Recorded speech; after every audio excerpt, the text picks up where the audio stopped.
আমি এতগুলো ছেলে জন্ম দিয়েছিলাম, যখন ছেলে জন্ম নেয় তখন 60-এর বোতাম খুলে দেয়, আর যখন মেয়ে জন্ম নেয় তখন মনে হয় বুকটা কাচুমাচু হয়েছে, মেয়ে হয়েছে ভাই, বুকটা পাতা। একটা মেয়ের জন্য একটা জান্নাত, দুটো মেয়ের জন্য দুটো জান্নাত, তিনটা মেয়ের জন্য তিনটা জান্নাত। আয়েশা রাদিয়াল্লাহু তাআলার কাছে এক মেয়ে এসে ভিক্ষা চাইল। আয়েশা রাদিয়াল্লাহু তাআলা বলছেন, একটা মাত্র খেজুর ছিলাম, আর কিছু পাইলাম না। সে কি করলো, একটা খেজুর ভেঙে তার 2 কন্যা সন্তানের মাঝে দিল। এর মধ্যে মহিলাটা চলে গেল, রাসূল সাল্লাল্লাহু আলাইহি ওয়াসাল্লাম আসলেন, সেই মুসলিমের হাদিস। রাসূল সাল্লাল্লাহু আলাইহি ওয়াসাল্লামকে আয়েশা রাদিয়াল্লাহু তাআলা সবগুলো খুলে বললেন। নবী সাল্লাল্লাহু আলাইহি ওয়াসাল্লাম বলছেন, যাকে, যে পুরুষ বা মহিলাকে এরকম কন্যা সন্তান দিয়ে পরীক্ষা করা হবে আর সে তাদেরকে আদব শিক্ষা দিবে, এরাই তার জন্য জান্নাতে যাওয়ার কারণ হবে, এরাই জান্নাত, এরাই জান্নাত। তাহলে সন্তান জন্মদানে যদি আপনার অহংকারের কিছু থাকে, তাহলে মিস্টার ডগ বেশি অহংকার করবে।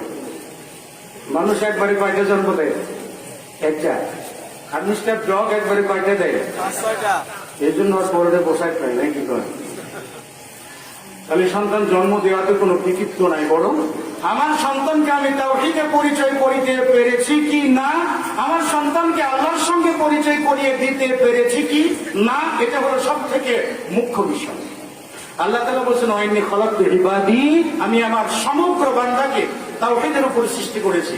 ওই যে ফাজতালাতহুম শায়াতিন, তাদের কাছে শয়তান আসলো, ওয়া আমারাতুহুম আইয়ুশরিকু বি, শয়তান এসে আমার সঙ্গে শরীক করতে বললে, আল্লাহর সঙ্গে শিরিক কর,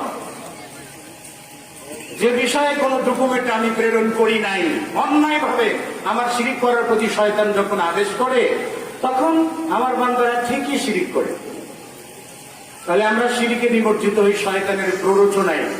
একবার নূহ আলাইহিস সালাতু ওয়াস সালাম যখন নৌকা তৈরি করেন, আপনারা জানেন তো, নূহ আলাইহিস সালাতু ওয়াস সালাম নৌকা তৈরি করেছিলেন, সেখানে সকল প্রাণীকে উঠিয়ে নিয়েছিলেন। নূহ আলাইহিস সালাতু ওয়াস সালাম নৌকাতে উঠে যে দেখলেন, ওরে বাবা রে বাবা, বিশাল আলখেল্লা পড়া একজন বুজুর্গ ব্যক্তি প্রত্যেকে এসে বসে আছে। এখন নূহ আলাইহিস সালাতু ওয়াস সালাম জিজ্ঞেস হয়, মারানটা তুমি কে? এখন ওই আলখেল্লাওয়ালা বুজুর্গ ব্যক্তি বলছে, আমি ইবলিস, আমি ইবলিস। হ্যাঁ, আমি ইবলিস। কিভাবে প্রবেশ করলা তুমি? হ্যাঁ, কেন তুমি এখানে প্রবেশ করেছো? উখরুজ, বেরিয়ে যাও এখান থেকে। তখন ইবলিস বলছে, লুসি বা উম্মাতাকা, ও নূহ, তোমার উম্মাদকে ফিতনায় ফেলবার জন্য আমি এখানে এসেছি, তোমার উম্মাতের বারোটা বাজিয়ে দেব। কুলুবুহুম মাই, তোমার উম্মাতের অন্তরগুলো থাকবে আমার কাছে, মানে সকলের অন্তরে আমি নিয়ন্ত্রণ করবো। আর জাসাদুহুম মা, তাদের সকলের শুধু বডি থাকবে তোমার কাছে। চ্যালেঞ্জ করে দিল সেখানে ইবলিস, তাই না? আমাদের এখানে শিরকের জন্ম থেকে আসলো। ইবলিস কি করলো? নূহ আলাইহিস সালাতু ওয়াস সালামকে চ্যালেঞ্জ করলো। নূহ আলাইহিস সালাতু ওয়াস সালাম যখন তিনি দাওয়াত দিয়ে চলে গেলেন, নূহ আলাইহিস সালাতু ওয়াস সালামের কওমের মধ্যে ইয়াগুস, ইয়াউক, নাসর এই সকল ব্যক্তি ছিল অত্যন্ত বুজুর্গ ব্যক্তি। সাহিহুল বুখারীতে রয়েছে যে এরা ছিল নূহ আলাইহিস সালাতু ওয়াস সালামের কওমের লোক। লা তাদারুন্না ওয়াদা ওয়ালা সুআ ওয়ালা ইয়াগুস ওয়া ইয়াউক ওয়া নাসরা, তোমরা ইয়াগুস, ইয়াউক, নাসর এই সকল দেব দেবীকে ছাড়বা না, এই দেব দেবীকে আঁকড়ে ধরো। তারা দেব দেবীকে আঁকড়ে ধরলো। এরা ছিল নূহ আলাইহিস সালাতু ওয়াস সালামের কওমের একদম বিশুদ্ধ মানুষ ছিলেন। যখন নূহ আলাইহিস সালাতু ওয়াস সালাম চলে গেলেন, পরবর্তীতে ইবলিস এসে তাদেরকে বুদ্ধি দিলেন, যাদের ইবাদত করছো, যাদের অনুকরণ করে তোমরা আল্লাহর ইবাদত করো, তাদের জায়গাতে না তাদের একটু ভাস্কর্য, ছবি ছাপা একটু লাগাও না, লাগাও ছবি ছাপা। বাস পরবর্তী প্রজন্ম ছবি ছাপা লাগালো, ছবিকে শ্রদ্ধা করে না, ইবাদত করে না। পরবর্তী প্রজন্মদেরকে বলে ছবি থেকে যদি একটা ভাস্কর্য দাও, সেটা আরো ভালো হয়।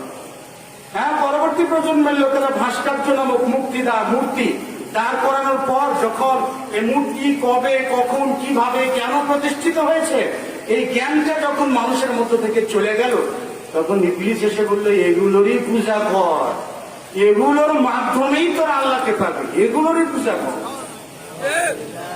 শুরু হয়ে গেল। আজকে দেখবেন যারা যাদেরকে আইডল মনে করেন, 20 বছর আগে নিজেদের আইডলদেরকে আমরা যে ভাষায় শ্রদ্ধা জানিয়েছি, আজকে কিন্তু শ্রদ্ধা জানানোর ভাষাটা বদলে গেছে। আগামী 20 বছর পরে আরো বদলে যাবে, আরো 30 বছর পরে আরো বদলে যাবে। আল্লাহ না করুক, কারণ এই বীজ তো শুরু থেকেই শুরু করে। সুন্দর করে ছবি ছাপ্পা টানিয়ে দিয়ে আদরে যতনে ফুল দিয়ে লাগিয়ে দিলাম, বলে তিনি আমার আইডল মহাপুরুষ। লাগালেন তো লাগালেন ভালো, মহাপুরুষের কপালের উপরে লোহা গেড়ে দিয়ে তাতে যে আপনি মালা পরিয়ে দিলেন, আপনার মহাপুরুষের কপালটা ফুটা করে দিলেন না? একটু লাগলো না? কষ্ট লাগলো না? হাই সর্বনাশ, কেন ফুটা করবো? হ্যাঁ, আমরা বোকা মানুষদেরকে, আমরা এমনই বোকা। ইবলিস কিন্তু বোকা নয়, ইবলিস কোনো শরীর করে না। মুসা আলাইহিস সালামকে ইবলিস এসে বলেছিল যে, ও মুসা, ক্বাদ ইসতাফাকাল্লাহু বিরূহি, আল্লাহ তাআলা তোমাকে তার রূহের মাধ্যমে তোমাকে নির্বাচিত করেছেন। তো ক্বাদ আযনাবতু যামবান কাসীরান, আমি তো অনেকগুলো পাপ করেছি ভাই, তো তুমি একটু আল্লাহর কাছে দোয়া করো না, যাতে আল্লাহ তাআলা আমার এই পাপগুলো মাফ করে দেন। আমি একটু তাওবা করতে চাই, উরিদু তাওবা, আমি তাওবা করার ইচ্ছে করেছি, একটু দোয়া করো না যাতে আল্লাহ মাফ করে দেন। নূহ আলাইহিস সালাম আল্লাহর কাছে যে বললেন, ইয়া রাব্বাল আলামিন, অমুক ব্যক্তি তো এরকম এরকম, আপনার কাছে তাওবা করতে চাই, সে পাপ করেছে। ইবনুল জাওজি রাহিমাহুল্লাহ তালবিস ইবলিসের 29 পৃষ্ঠায় উল্লেখ করেছেন যে অমুক ব্যক্তি তো চেয়েছে আপনার কাছে ক্ষমা চায়, আল্লাহ তাআলা একটু আপনি ক্ষমা করে দিন না। আল্লাহ তাআলা তখন মুসা আলাইহিস সালাম তো জানেন না ওটাকে, আল্লাহ তো জানেন না। আল্লাহ বলেন, ঠিক আছে মাফ করে দেবো, ওকে সে বলবা যে আদমের কবরে দুটা চিন্তা দিকে।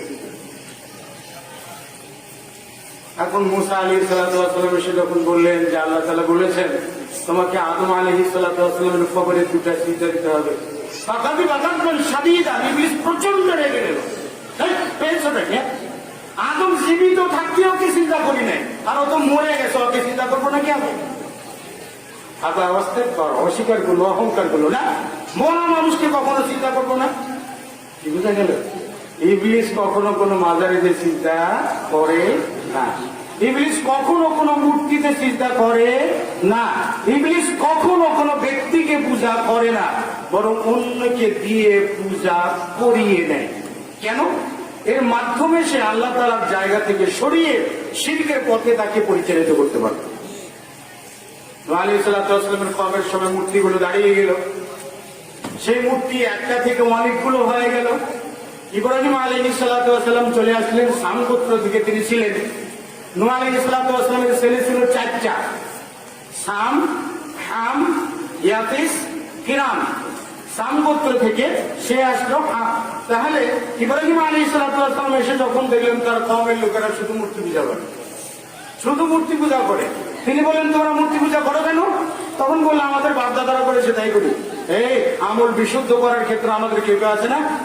বাপদাদারা কি ভুল করে গেছে? হ্যাঁ, বাপদাদা ভুল করে না, বাপদাদারা দিনের জীবনে দিনের ক্ষেত্রে ভুল করে না, বাপদাদারা দিনের ক্ষেত্রে ভুল করে না, কিন্তু বাপদাদারা ম্যাট্রিক পাসও করে নাই। আমার ছেলেকে আমি বিসিএস করাই কেন?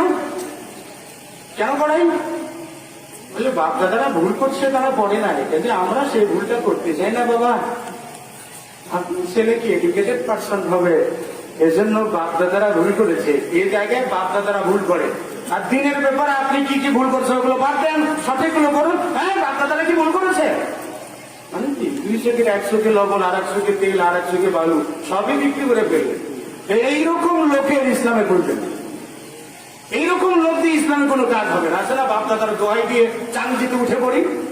হ্যাঁ, বাপদাদার দোহাই এ সকল ফতোয়াগুলো বলবেন না। কি হবে? বলে সমাজও ফিতনা হবে। হ্যাঁ, সমাজও ফিতনা হবে। ও ফিতনা তোমার দায়িত্ব ওনার। এক শ্রেণীর কিছু হুজুর আছে, এগুলো বলে সত্যকে গোপন করার চেষ্টা করে, কোরআন সুন্নাহকে গোপন করে তারা আরাম পায়। কারণ কি জানেন? সমাজে আধিপত্য বিস্তার লাভ করবে। আধিপত্য বিস্তার লাভ করাকে কেন্দ্র করে মুরব্বীদের, নেতাদের পা পর্যন্ত ধরতেও তারা প্রস্তুত করেছে। এরকম শেষর আলমদের ইসলামের প্রয়োজন নাই। যেটা হক সেটা হক, আপনি চাপাবাজি করবেন, আপনার চাপার মধ্য দিয়ে হকটা বেরিয়ে যাবে, আপনার দাঁতকে ভেঙে হক বেরিয়ে যাবে। হক এরকম ভীরু নয়। কাজে দিনের ব্যাপারে কেউ লাগবেন না। দিনের ব্যাপারে যারা লেগেছে তাদেরকে আল্লাহ তাআলা উল্টে ঝুলে দিয়েছেন দুনিয়াতে, এবং কিয়ামতের দিবসে, কিয়ামতের দিনেও ওই উল্টো করে ঝুলেই দেবেন জাহান্নামে। কাজে উলামায়ে কেরামগণদের সত্য গোপন করা, দিন গোপন করা সব থেকে আশ্চর্যের বিষয়। রাসূলুল্লাহ সাল্লাল্লাহু আলাইহি ওয়াসাল্লাম বললেন, সাহাবায়ে কেরামদেরকে বলেছিলেন, যখন তোমরা দেখবে ওলামায়ে কেরামগণ তাদের নিজের রায়টাকে শুধু অগ্রাধিকার দেবে, কোরআন সুন্নাহর প্রতি ভ্রুক্ষেপ করবে না, তখনই তুমি নিজেকে নিয়ে ব্যস্ত থাকবে, পাবলিকের বিষয়টা ভাববে না। আসছে সময় আমি যা বলেছি তাই সঠিক, ও কি জানে, হ্যাঁ মহা সমস্যা লাগবে। এই হলো অবস্থা। আমরা দিনকে গোপন করার জন্য উস্তাদ। এটা কে করায়? ইবলিস করায়। এটা বলিস না, এটা বলিস না, কারণ বললে কি হবে, আমার যে ঝুলি উঠে যাবে, আমি যে পারবো না ওখানে, এটা বলিস না। তাই এই জন্য আমরা বলি না। যাই হোক, রাসূলুল্লাহ সাল্লাল্লাহু আলাইহি ওয়াসাল্লাম দয়া করে আপনারা একটু সামনে এগিয়ে বসুন, পিছনে হয়তো জায়গা হচ্ছে না, একটু জিকিরের সাথে একটু সামনে এগিয়ে বসুন এবং কথা বলবেন না। যারা আছেন একটু দয়া করে একটু নড়াচড়া করুন, বেশি নড়াচড়া করতে হবে না, একটু নড়াচড়া করুন আর কি। আল্লাহর জিকিরের সাথে আপনারা সামনে এগিয়ে বসুন। আল্লাহ সুবহানাহু ওয়া তাআলা আপনাদেরকে উত্তম জাযা দিবেন। আল্লাহ সুবহানাহু ওয়া তাআলা বলছেন, ইযা কিলা লাকুম তাফসাহু ফিল মাজালিসি ফাফসাহু ইয়াফসাহিল্লাহু লাকুম। যখন তোমাদেরকে বলা হয় যে তোমরা বৈঠকটা প্রশস্ত করে বসো, অন্যকে জায়গা করিয়ে দাও, ফাফসাহু লাহু, তাহলে তোমরা তার জন্য জায়গাটা প্রশস্ত করে দাও। লাভ কি হবে? ইয়াফসাহিল্লাহু লাকুম, আল্লাহ তাআলা তোমাদের জন্য জায়গাটা প্রশস্ত করে দেবেন কিয়ামতের দিন এবং দুনিয়াতে। তো কাজে ইহকাল এবং পরকালের যুগে আমরা লাভ করতে পারবো। তো বলছিলাম যে ইবলিস মানুষদেরকে কি করায়? শিরক করে। ইব্রাহিম আলাইহিস সালাতু ওয়াস সালাম দেখলেন ইব্রাহিম আলাইহিস সালাতু ওয়াস সালামের জনগণেরা শিরক করে। এখন তিনি দাওয়াত দিলে, এগুলো করছো কেন? বলে বাপদাদারা করে। বাপদাদারা করে, কেন করো? ইব্রাহিম আলাইহিস সালাতু ওয়াস সালাম বললেন, তাল্লাহি লা আকিদান আসনামাকুম, মেলার সময় এসে বললো সকলে মেলাতে যাবে।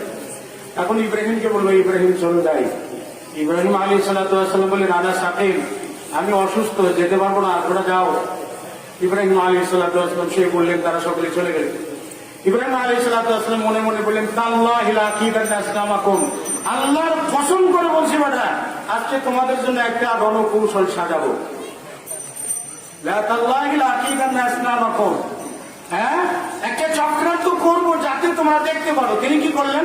ওরা মেলাতে গেলে সবগুলো মূর্তিকে ভেঙে দিল। ভেঙে দেওয়ার পরে বড় মূর্তি যে বস আছে না, হাবল সাহেব, হ্যাঁ ওর ঘাড়ের উপরে মূর্তিটা বসিয়ে দিলেন। যা, কেন?